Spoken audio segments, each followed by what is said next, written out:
오늘 말씀 신명기 27장입니다. 신명기 27장입니다. 1절부터 15절까지 읽겠습니다. 1절부터 15절 한 절씩 교독하겠습니다. 모세와 이스라엘 장로들이 백성에게 명령하여 이르되 내가 오늘 너희에게 명령하는 이 명령을 너희는 다 지킬지니라.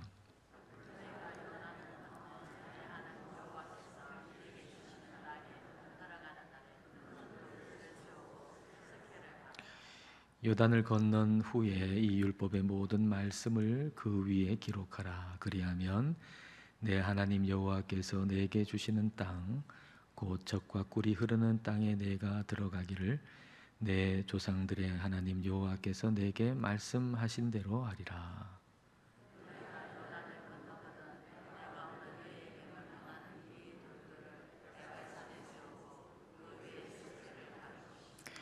또 거기서 내 하나님 여호와를 위하여 제단 곧 돌단을 쌓되 그것에 쇠 연장을 대지 말지니라.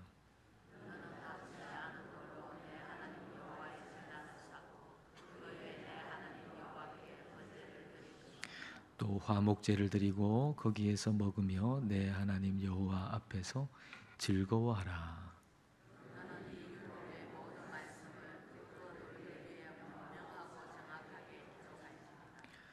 모세와 레위 제사장들이 온 이스라엘에게 말하여 이르되 이스라엘아 잠잠하여 들으라. 오늘 내가 내 하나님 여호와의 백성이 되었으니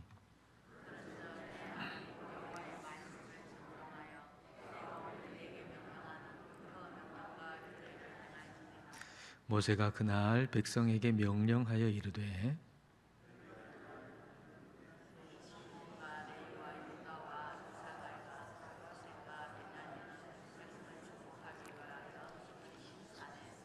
루벤과 갓과 아셀과 스불론과 단과 납달리는 저주하기 위하여 에발산에 서고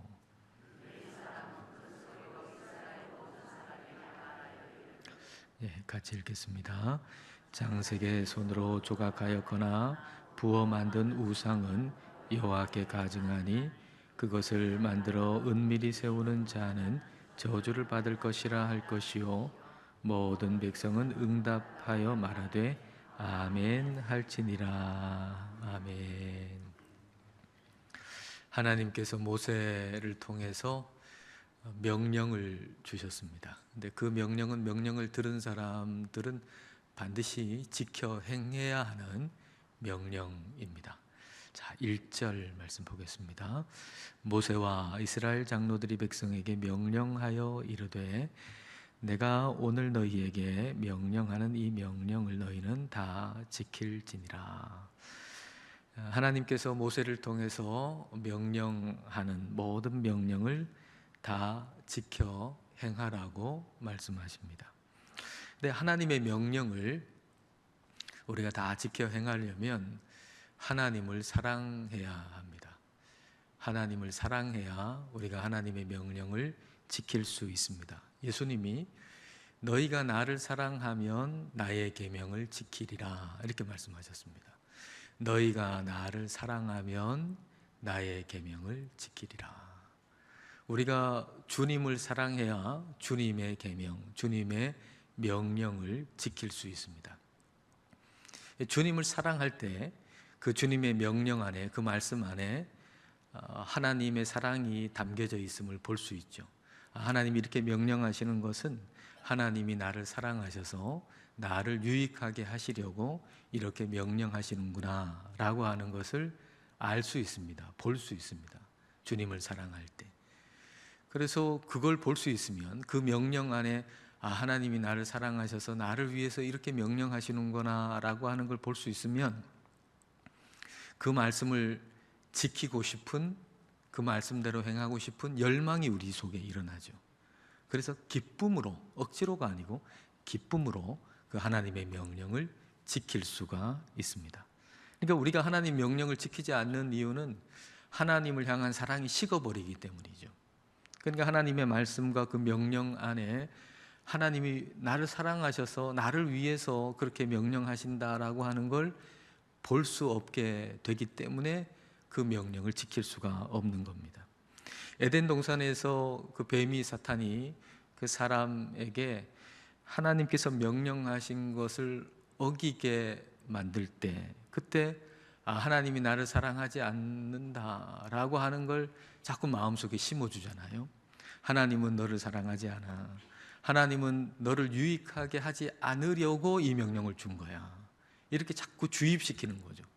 하나님이 어떤 명령을 주셨어요. 근데 명령이 보니까 이 사탄이 그걸 가지고서 마음속에, 생각 속에 주입시키는 거죠. 하나님 너 사랑 안 하니까 이런 명령 주시는 거고, 너 괴롭히려고 이런 명령 주시는 거고, 그게 이제 생각 속에 주입이 되다 보니까 하나님 명령하신 그 속에 나를 사랑하시고 내 유익을 위해서 그렇게 하신다는 걸 볼 수 없게 만들어 버리는 겁니다. 하나님의 모든 명령을 지키려면 우리는 하나님이 우리를 사랑하신다라고 하는 사실을 분명히 기억해야 되고, 그리고 그 모든 명령 안에서 하나님이 나를 사랑하셔서 내 유익을 위해서 이렇게 말씀하시는구나라고 하는 걸 볼 수 있어야만 합니다. 우리의 삶에서, 우리 하나님 믿는 우리 그리스도인의 삶에서 중요한 것은 하나님을 사랑하는 거잖아요. 그러니까 우리가 주님 사랑하지 않고 어떻게 예배를 드리겠어요? 여러분, 우리가 어떻게 하나님을 사랑하지 않고도 예배를 드린다면 다 이게 바리새인이 되어 버릴 수밖에 없잖아요.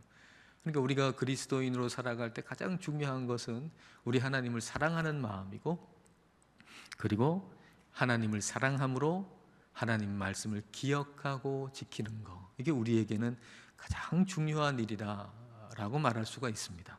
자, 2절 말씀 보십시다. 너희가 요단을 건너 내 하나님 여호와께서 내게 주시는 땅에 들어가는 날에 큰 돌들을 세우고 석회를 바르라. 이제 돌에다가 석회를 바르면은 그 위에 글씨를 쓰기가 용이하잖아요. 그래서 석회를 바르고 이제 글을 쓰게 한 건데요. 뭘 썼을까? 3절 보십시오. 자, 3절 같이 읽어볼까요? 요단을 건넌 후에 이 율법의 모든 말씀을 그 위에 기록하라. 그리하면 내 하나님 여호와께서 내게 주시는 땅, 곧 젖과 꿀이 흐르는 땅에 내가 들어가기를 내 조상들의 하나님 여호와께서 내게 말씀하신 대로 하리라. 하나님께서 명령하신 모든 말씀을 그 돌에 석회를 바르고 거기에다가 다 기록하라는 거예요. 8절에 보면은 너는 이 율법의 모든 말씀을 그 돌들 위에 어떻게 기록하라고요? 분명하고 정확하게 기록할지니라. 말씀을 분명하고 정확하게 그 돌들에다가 기록하라. 근데 그 돌들을 세우는 곳이 어딘가 하면은 세겜이라는 곳이에요. 세겜. 그래서 여호수아 8장에 보면은 오늘 기록한 말씀대로, 오늘 명령한 그대로 그 가나안 땅에 들어가서 세겜 땅에 가서 거기에 에발산에서 돌들에다가 석회를 바르고 거기에다가 다 명령, 하나님의 말씀을 다 기록하고 그 돌들을 세웁니다. 이렇게 에발산에 가가지고, 세겜에 있는 에발산에 가서 돌에다 석회 바르고 말씀을 다 새기고 거기에다가 이제 제단을 쌓고 예배하라는 거예요. 4절과 5절 말씀 보십시오. 자, 4절 5절 같이 읽어보겠습니다. 너희가 요단을 건너거든 내가 오늘 너희에게 명령하는 이 돌들을 에발산에 세우고 그 위에 석회를 바를 것이며, 또 거기서 내 하나님 여호와를 위하여 제단 곧 돌단을 쌓되 그것에 쇠 연장을 대지 말지니라. 석회를 바른 돌 에발산에다가 세우는 거예요. 그리고 쇠 연장 사용하지 말고, 돌 다듬지 말고 있는 그대로, 자연적으로 있는 그대로 그 돌단을 쌓아서, 제단을 쌓아서 하나님 예배하라는 것입니다. 그러니까 이 예배는 순수하고 꾸밈 없는 예배, 하나님만 바라보는 예배죠. 하나님만 바라보는 예배. 만약에 이제 돌단을 쌓는데, 제단을 쌓는데 돌을 막 이렇게 깎고 이렇게 다듬고 만약 그렇게 한다고 한번 생각해 보면 나름대로 인간적인 어떤 미적 감각이 이제 들어갈 거 아닙니까? 그러면 어디에 집중하게 될까요, 사람들이? 그 제단을 쌓은 다음에 아마도 그 집중력은 하나님보다는 사람한테 자꾸 마음이 가게 될 겁니다. 그 돌단 이렇게 정비하고 깎고 다듬은 사람은 뭘 볼까요? 그 제단 보면서 저거 내가 만들었는데, 그런 생각할 거 아닙니까? 그리고 보면서 저 부분을 조금 더 깎았으면 더 좋았을 텐데. 예배 드리면서 딴 생각 자꾸 하는 거예요. 예? 무슨 생각을 하냐면 자기 자신을 생각하는 거예요. 그러니까 하나님을 생각하는 게 예배인데, 하나님 높이고 하나님 찬양하고, 그게 이제 우리가 하나님 예배하는 건데, 예배하면서도 계속 자기 생각을 하는 거예요. 딴 사람은 어떻게 생각할까요? 좀 그 사람을, 돌을 다듬은 사람을 좋아하는 사람은 참 잘 만들었다, 그 사람 참 대단하다, 뭐 이런 마음 들겠고, 그렇지 않은 사람은 또 어떨까요? 뭘 저렇게 만들었나, 나 같으면 조금 더 세련되게 더 만들 텐데, 뭐 이렇게 생각할 거 아닙니까? 그러니까 하나님보다는 사람에게 자꾸만 관심이 가게 되고 생각이 흐트러지게 되고 그럴 수밖에 없잖아요. 그래서 자연 있는 그대로 말하자면 순수한 예배, 꾸밈 없는 예배, 인간적인 요소가 다 없어지고 하나님만 바라보는 예배인 거죠. 그러니까 인간적인 요소로 오염되지 않는 예배인 거예요. 그렇게 오염되는 것이 전혀 없이 순수하고 꾸밈 없는 예배를 우리 하나님은 받고 싶어 하시는 거예요. 우리 하나님은 그런 예배를 받고 싶어 하세요. 그리고 그 장소가 에발산이 있는 세겜이잖아요. 세겜. 이 세겜이라는 걸 한번 생각해 보면, 이스라엘 백성들한테 너 요단강 건너서 가나안 땅에 가면 딴 곳도 아니고 세겜이라는 곳에서 이렇게 돌단을 쌓고 예배를 드리라 라고 하는 걸 생각해 보면, 하나님은 첫사랑의 예배가 회복되기를 원하신다는 거예요. 하나님이 원하시는 것은 첫사랑의 예배가 회복되기를 원하고 계세요. 하나님께서 아브라함을 갈대아 우르에서 부르시잖아요. 너 고향 친척 아버지 집 떠나가지고 내가 너에게 지시할 땅으로 가라, 그렇게 말씀하시죠. 그러니까 아브라함이 그 말씀대로 떠나잖아요. 고향을 떠나잖아요. 고향을 떠나가지고 이제 하나님 인도해 주시는 땅, 그 가나안 땅에 들어가서 거기서 이제 처음 예배를 드렸던 곳이 세겜이라는 곳이에요. 그러니까 아브라함에게도 그 땅은 특별한 땅이고, 그리고 하나님에게도 특별한 장소가 아니겠습니까? 자, 창세기 12장 6절 7절 보십시오. 아브라함이 그 땅을 지나 세겜 땅 모래 상수리 나무에 이르니 그때에 가나안 사람이 그 땅에 거주하였더라. 여호와께서 아브라함에게 나타나 이르시되 내가 이 땅을 내 자손에게 주리라 하신지라. 자기에게 나타나신 여호와께 그가 그곳에서 제단을 쌓고, 아브라함이 가나안 땅에 들어가 가지고 세겜이라는 곳에, 세겜 안에서도 또 모레라고 하는 장소에 상수리 나무에 도달했을 때 하나님께서 내가 이 땅을 너의 후손에게, 자손에게 주겠다, 이렇게 말씀을 하셨단 말입니다. 그래서 아브라함이 바로 거기서 세겜에서 제단을 쌓고 하나님을 예배한 겁니다. 그러니까 아브라함이 하나님 부르심을 받고 그 약속의 땅에 들어가 가지고 처음 하나님을 예배했던 곳이 바로 이 세겜이라고 하는 곳이죠. 그리고 하나님이 이스라엘 백성을 애굽에서 인도하셔 가지고 광야를 지나 요단을 건너 이제 그 약속의 땅에 들어가서, 이제 너희가 들어가게 되면 거기서 세겜에서 제단을 쌓아라 라고 지금 말씀하고 계신 거죠. 그러니까 하나님은 이 장소를 잊지 못하시는 거예요. 다시 말하면 그 처음 사랑을 잊지 못하시는 거죠. 하나님은 처음 사랑, 다시 말하면 세겜에 가가지고 너희 이스라엘 백성들 거기서 돌단을 쌓아라, 거기서 예배해라 라고 하는 것은 처음 사랑을 회복해라 라는 말씀이에요. 너희가 그 땅에 들어가서 예배할 때 그 처음 사랑, 아브라함이 처음 거기 가지고 예배했던 그 처음 사랑으로 드렸던 그 감격으로, 그 마음으로, 처음 사랑으로 너희도 하나님을 예배해라 라고 말씀하시는 겁니다. 근데 이스라엘 백성들이 애굽에서 구원받았는데 얼마나 불평과 불만이 많았습니까? 구원받은 백성인데, 근데 구원받은 백성이 하나님을 예배하긴 예배하는데 그 안에 감격이 없어요. 감사가 없어요. 그냥 의례적으로 드리는 거예요. 의례적으로 그냥. 감사도 없고 감격도 없고, 그러니까 그 삶에 늘 불평이 있고 늘 불만이 있고 그렇게 지냈잖아요. 그러니까 이 출애굽 1세대들은 다 죽고 출애굽 2세대들만 이제 가나안 땅에 들어가는데, 그 가나안 땅에 들어가는 2세대들에게 너 세겜 땅에 가서 거기서 돌단을 쌓고, 그것도 사람이 다듬지 말고 있는 그대로 돌단을 쌓고 예배해라. 이 말은 아브라함이 처음 거기 가서 드렸던 그 예배를 하나님은 잊지 못하고 계시고, 그 예배가 회복되기를 하나님은 원하고 계셔서 그 이스라엘 백성들에게 너희가 가서 그렇게 그 처음 사랑을 회복해서 예배하라고 그렇게 말씀하시는 거죠. 그 사랑, 그 감격 회복해라. 오늘 우리한테도 그러시는 거죠. 그 사랑, 그 감격 회복해라. 너희가 많이 잃어버렸다.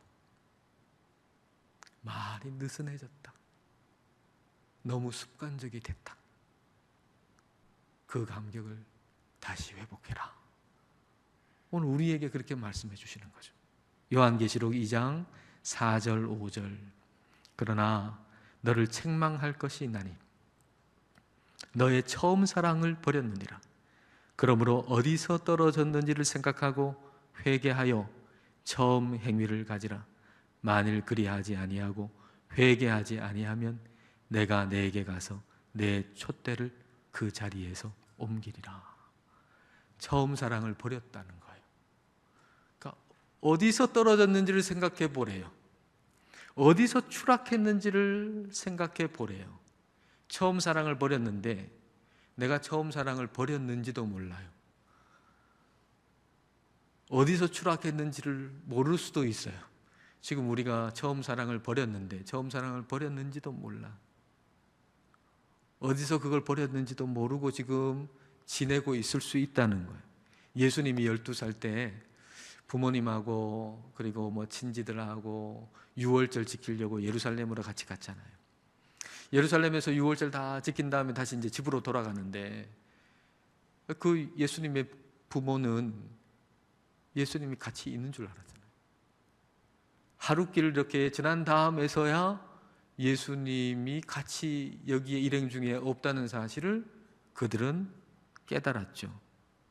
어디서 떨어졌는가?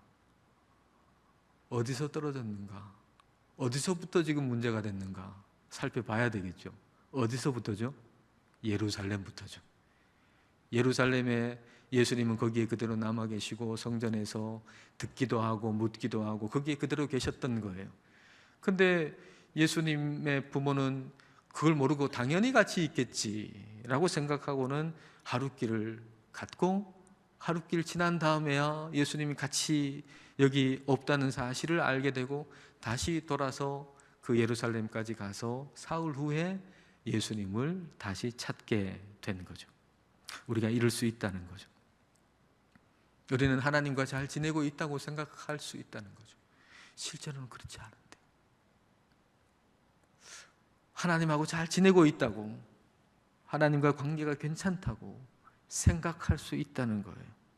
그러나 이미 추락한 상태일 수 있는데, 하나님을, 성령님을 근심하게 해놓을 수 있는데, 근심할 대로 근심할 만큼 막 우리 성령님을 정말 근심시켜 놓은 상태인데, 나는 생각하기를 나는 하나님과 매우 잘 지내고 있다고 착각할 수 있다는 거예요. 하나님 잘 믿고 있다고 착각할 수 있다는 거예요. 처음 사랑 잃어버린 채 나는 신앙생활 뭐 이 정도면 괜찮다고 생각할 수 있다는 거예요. 그게 저와 여러분이 빠질 수 있는 함정이라는 거죠. 그래서 우리는 항상 주님을 찾아야 돼요. 항상 항상 주님 찾고 구해야 돼요. 오늘 찬양도 주님 찾는 거 얘기했잖아요.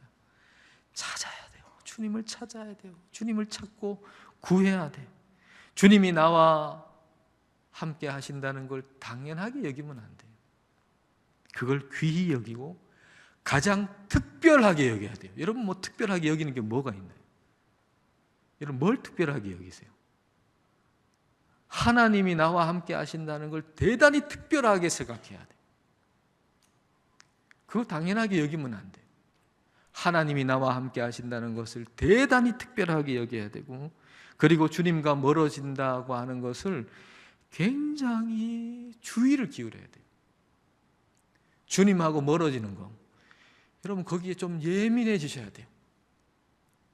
성령님과 함께 거하는 것이 기쁨이 되면 뭐가 두려운가 하면 성령님과 좀 멀어지는 게 대단히 두려워져요. 성령님과 여러분이 좀 거리가 멀고 성령 충만을 사모하지 않고 성령이 나와 함께 하신다는 것의 기쁨을 모르면 성령님이 좀 멀어지는 것에 대해서 별로 두려워하지 않아요. 이미 둔감해져 있기 때문에 그게 두렵지 않아요. 그러나 성령님이 나와 아주 가까이 계시고 성령님의 충만함을 경험하고 성령님이 함께 하시는 것이 얼마나 기쁜지 그걸 한번 경험하고 나면 성령님이 멀어지는 게 대단히 두려워요. 그리고 작은 것에도 민감하게 반응하게 돼요. 여러분, 성령님이 우리와 멀어지는 것을 여러분 우리는 아주 예민하게 주의를 기울여야 돼요. 처음 사랑을 잃어버리지 않기를 힘써야 돼요. 처음 사랑을 잃어버리지 않도록 힘써야 돼요. 힘써야 돼요. 죄를 미워하고 멀리해야 되고 처음 사랑 잃어버리지 않도록 힘써야 돼요. 처음 사랑 잃어버리면 그거 회복하는데 시간이 배나 걸린답니다. 마리아가 예수님 당연히 같이 있다고 생각했는데 하루길 지난 다음에 보니까 예수님 없었잖아요. 그런데 다시 예수님 찾을 때까지 얼마나 걸렸습니까? 사흘이 걸렸잖아요. 잃어버린 지 하루가 됐는데 찾을 때는 사흘이 걸렸어요. 더 많은 시간이 걸려요. 다시 찾을 때는 더 많은 시간이 걸려요. 이스라엘 백성들도 첫사랑 회복하는데 얼마나 많은 시간이 걸렸습니까? 그 세겜 땅에 가가지고 다시 그 제단을 쌓고 예배하는 걸 생각해 보면 출애굽해가지고 10하루길이면 갈 길인데 40년 둘러가지고 가가지고 그 세겜 땅에서 예배를 드리는 걸 생각해 보면은 첫사랑을 잃어버린 다음에 다시 회복하는 데는 엄청난 시간이 걸린다는 겁니다. 그러니까 그 사랑, 그 처음 사랑 놓치지 마세요. 지금 잃어버렸으면 빨리 회복하도록 애를 써야 되고 성령님을 구해야 되고, 지금 잃어버리지 않고 지금 처음 사랑을 가지고 계시다면 그거 놓치지 않도록 애를 써야 합니다. 항상 매 순간 하나님을 붙드십시오. 매 순간입니다. 매 순간 하나님을 붙드셔야 합니다. 주님을 항상 붙든다는 것은 하나님의 모든 말씀을 붙든다는 겁니다. 하나님의 모든 말씀을 붙드는 거예요.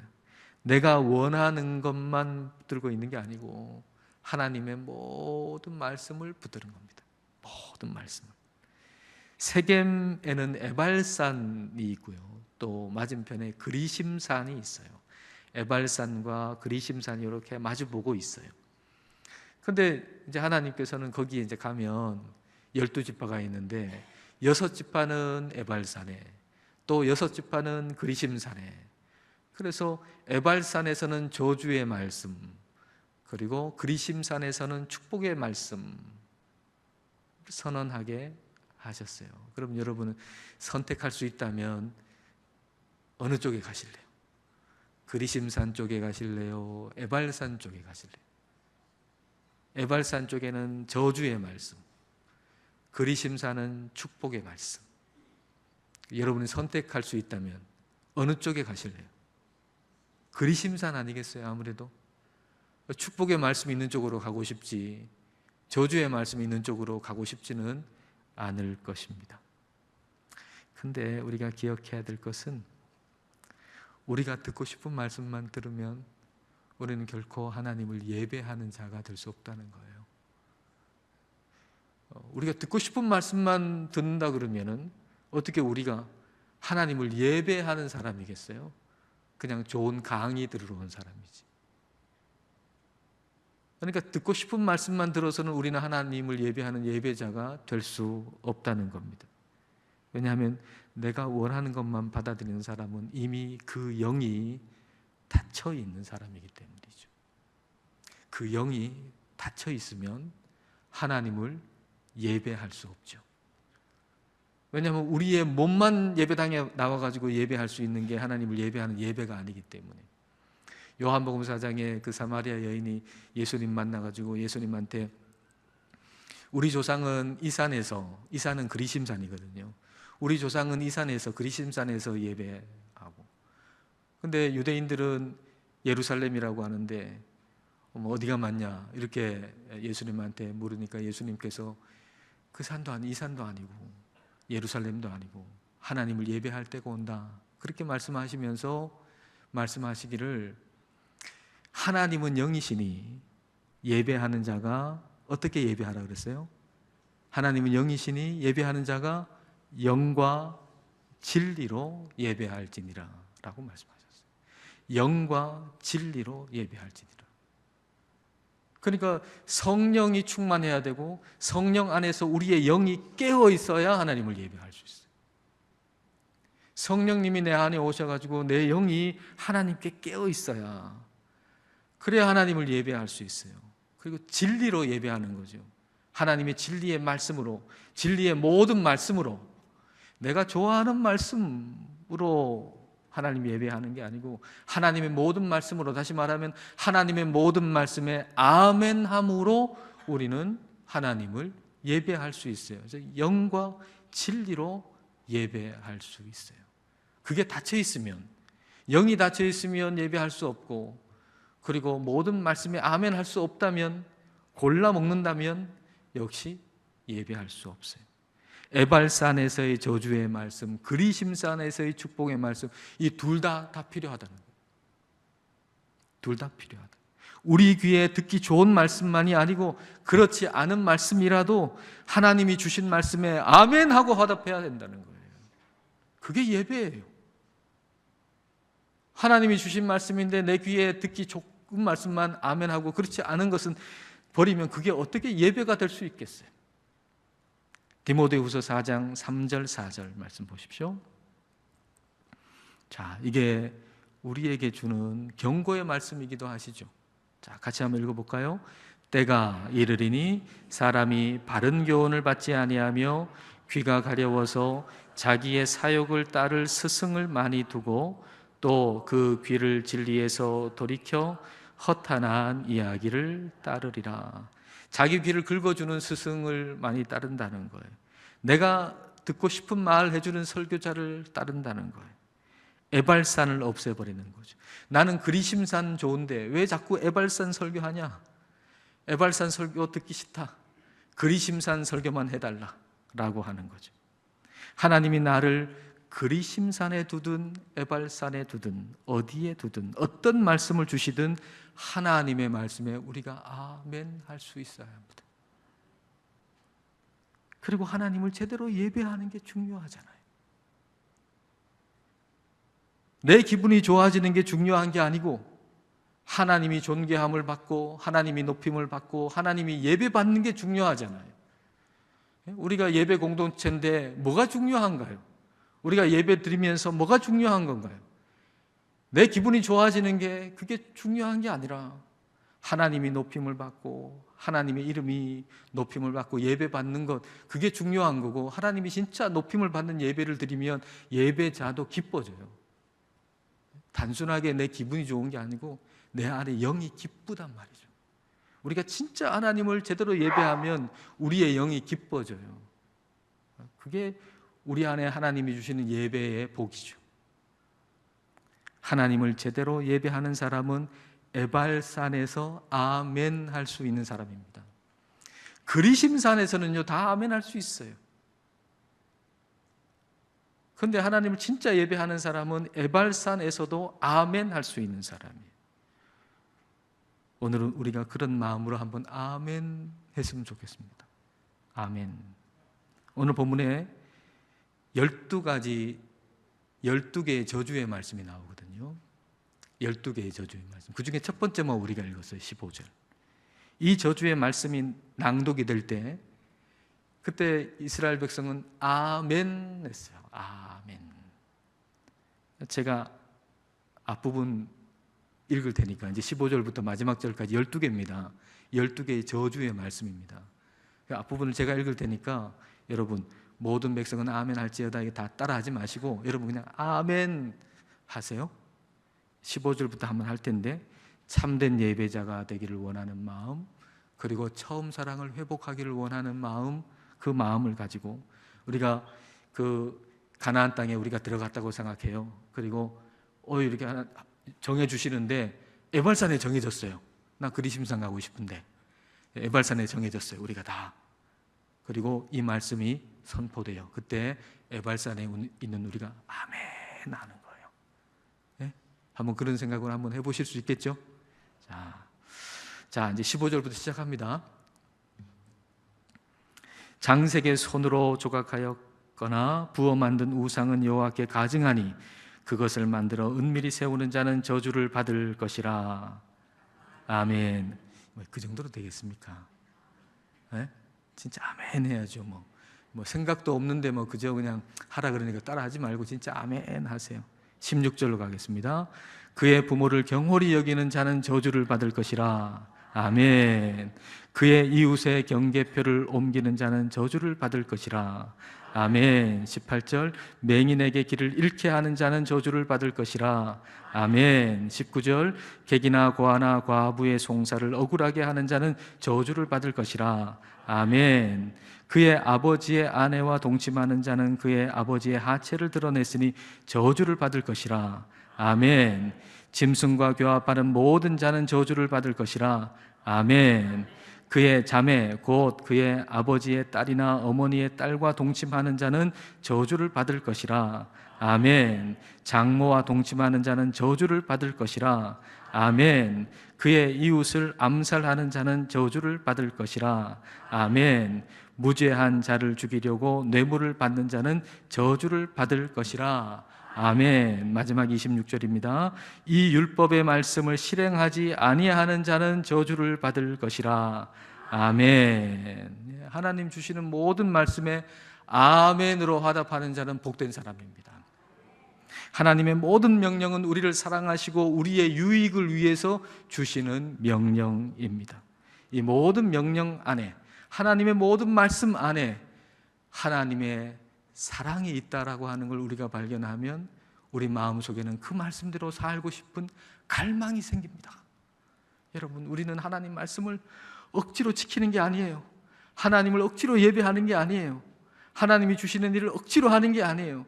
하나님이 우리에게 말씀하시는 모든 말씀 안에 하나님의 사랑이 있다는 걸 발견하고 내 영혼이 그 말씀대로 살고 싶은 갈망이 생겨서 기쁨으로 그 말씀대로 살아가는 것입니다. 주님을 사랑함으로 주님께서 주시는 모든 말씀대로 살아가시는 우리가 되기를 축복합니다.